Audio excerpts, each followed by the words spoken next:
severe thunderstorm warning for east central Spencer County in southwestern Indiana, northeastern Davis County in northwestern Kentucky until 11 p.m. At 10:20 p.m., a severe thunderstorm was located near Grandview, or near Rockport, moving east at 65 miles per hour. Expected hazards include 60 miles per hour with gusts and quarter-size hail. This is a radar-indicated threat. The following impacts are expected. Hail damage to vehicles is expected.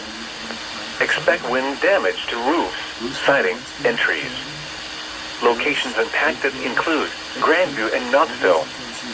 Repeating, a severe thunderstorm warning has been issued until 11 p.m. for the following counties: Spencer, Indiana, and Davis, Kentucky.